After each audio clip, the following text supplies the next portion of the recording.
This is Bob. Bob is my body double. He is made almost entirely from duct tape.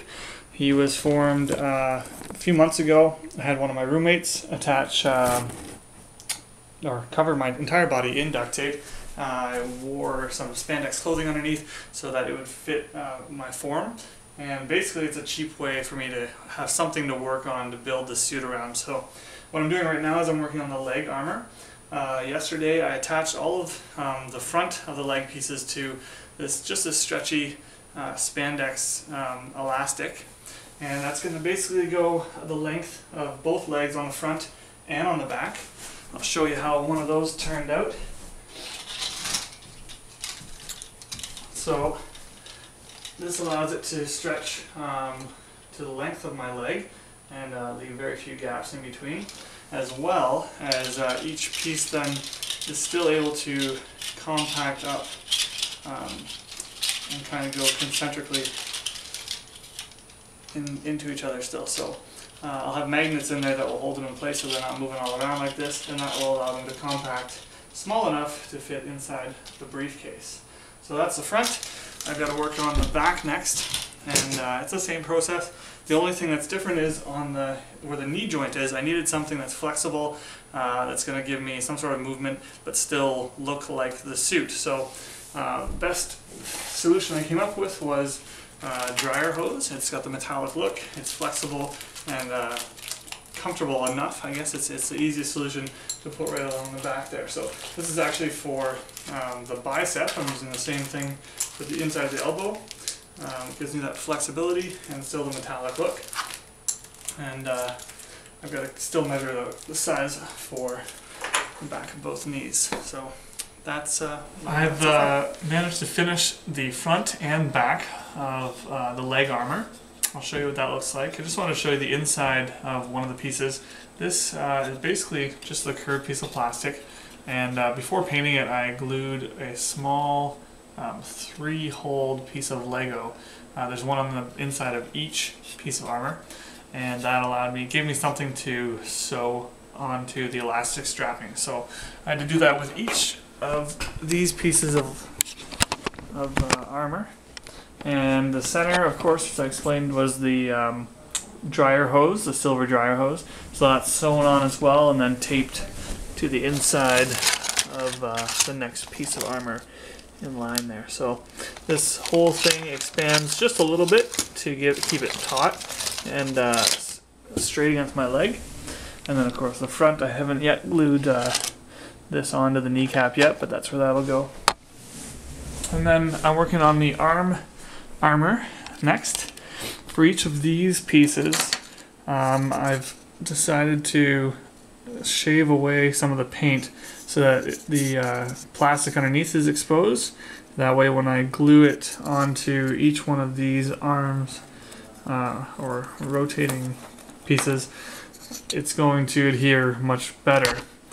And actually I've cut out these small pieces of foam, just black thin fun foam, and I'm going to glue those in place. The reason for that is when you hold the armor up underneath, I don't know if you can see there, but there's a bit of a gap between where the armor is and the Lego.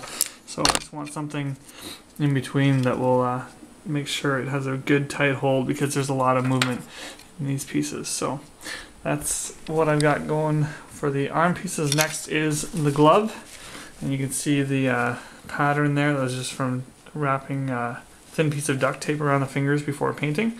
So that turned out really, really well.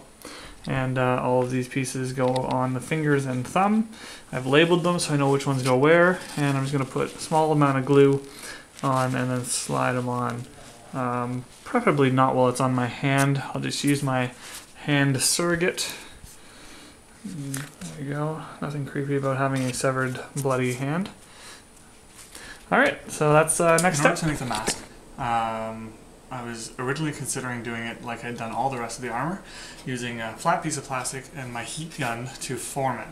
I did manage to make this, but the seams would require me to glue other pieces of armor to it, and it would look not as crisp and clean as I wanted it to. So the next option is to make a mold of it from clay, and then take this form. This is just made out of cardstock. Use that to make the design out of clay, then vacuform it, which I'll demonstrate later.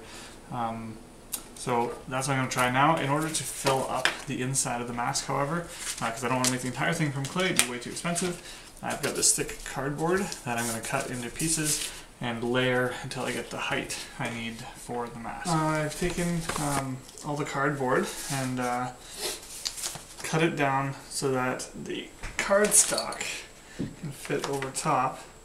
I filled out the center mainly, if you can see there, and I started to coat one side with clay. So I'm going to eventually cover the entire thing, and then I'll cut out the shape of the mask. In order to make the mask and the panels on the side of the hip, I'm going to use a process called vacuforming. You start with a clay mold. So in this case, I've made a mold of the mask. Which you can see, I'll try to get it up there, right there. It's got a bunch of holes punctured through it to allow the suction to come through, as well as through the eye holes, and anywhere that you need a really good strong down pull, you've got to ventilate. So I've done that. I'm going to start with the simpler pieces first to make sure the process works. In terms of a vacuform table, I looked online and found a few tutorials and kind of combined them to make my own version. So I'll show you how this works. This uses pretty simple setup. So right here, this is just pegboard. I've got 2x2 pieces of wood, screwed them together, attached it all with duct tape. And on the bottom side, I just use a big piece of plastic to close off the bottom. I cut a hole in the center, put a plastic tube there for the vacuum hose to slide onto, and basically when you turn the vacuum on, it creates a whole lot of suction through all these individual holes across the board. Now, for the first one I'm doing, it's a small, like 4-inch diameter circle, which I'll explain why it's in the freezer in a second here. This is the piece that I want to vacuform. And because it's so much smaller than the vacuform table, I decided to mask off the whole outer edge with clear tape, and then I've made a smaller frame for this purpose. So what I've done here is just screwed together 4 pieces of wood and put a piece of the plastic I'm going to make one of these molds out of. I screwed it on 4 places. You could staple it on with a staple gun as well. I'm going to do it this way. It should still work just as well. Basically, I put the mold down in the center here, then heat up the plastic, bring it over, turn the vacuum on, put this down face down, and it will suck the plastic into the shape of the mold underneath. So I'm going to bring this over here to the oven. Put that inside there in a second. I've got it up to 300 degrees. I think that should be a reasonable temperature here. Let me just get this set up. Now it's really important, obviously, wear safety gloves. I think that's a good temperature. Now before I do this, I want to throw... Oh yes, now the reason why I have this in the freezer is because it's made from oil-based clay, which does not harden. And everything online says make a plaster cast of the same mold that you want to make out of plastic. But that's going to take a lot of time, going to cost a lot of money. So I thought if I just harden it for temporarily in the freezer, it should be just as good as a plaster cast. So I'm going to heat up this plastic now. It shouldn't take very long. Let's put that in there. Now everything in this frame has to be oven safe. So it's made of wood and metal, and then the plastic that I'm heating right now.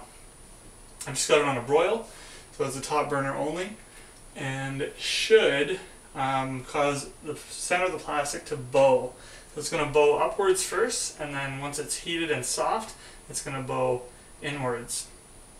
And once I get to that perfect sweet spot, I'm going to run over, hopefully take you with, and hopefully we'll get a good mold of the cylinder.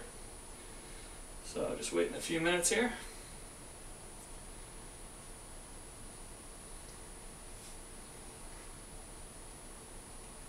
good. It's bone outwards. Okay, it's getting there. I'm gonna run the camera over quick so I can come back and grab this. And hopefully to see the whole process work properly.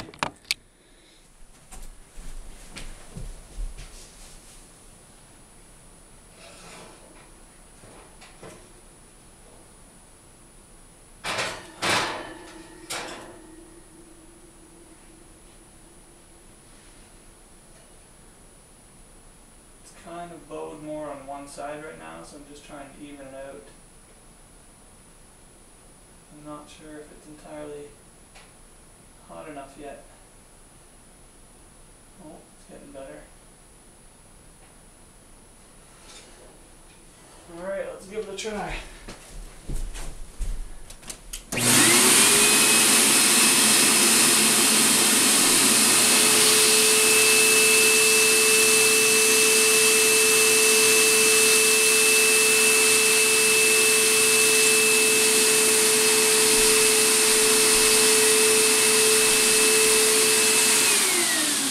Well, it worked pretty well actually. The only thing is it didn't get the definition in the center.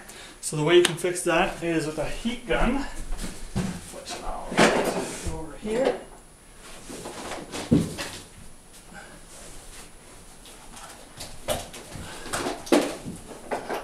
And you really should have set up before you go ahead and do the vacuforming, but it still works. Okay, and lastly, I'm going to grab a kitchen knife, which you can use the back of, to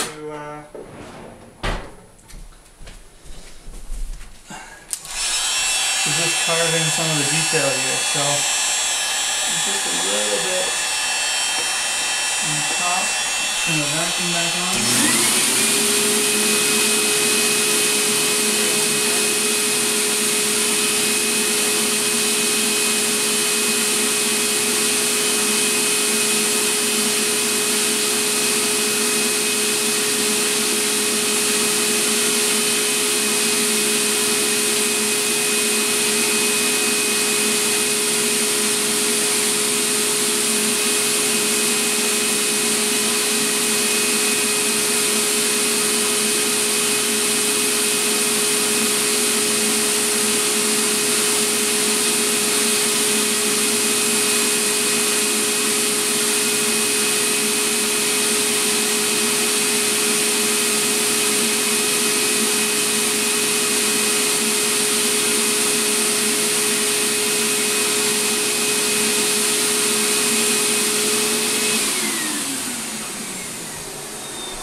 So,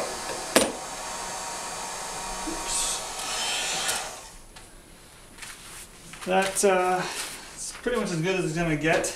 I expect better results for the detail in the mask. This one has no holes in the center that were punctured through, which would have allowed it to suck air into those grooves that I'd cut. But hopefully, I'm not sure if clay is going to come out there as well as I'd like it to. So I'm going to put this in the freezer to harden everything up, and then hopefully I can remove that fairly easily. I'm now going to vacuform the mask. So I've got the very large sheet of polystyrene plastic in the oven heating up right now. I've got the mask in the freezer, or the mold I should say. Pre-drilled holes all in the bottom of the cardboard. Take this baby over here, and it's a little bit longer this way, so I think I'm going to get better results putting it here. So it's been in the freezer for about 45 minutes. It's pretty cold. It's pretty rock hard too, which is exactly what we want. I've removed all the tape from the outside, so we can get a full suction around the entire area, and it's pretty good. So I'm gonna leave the camera here.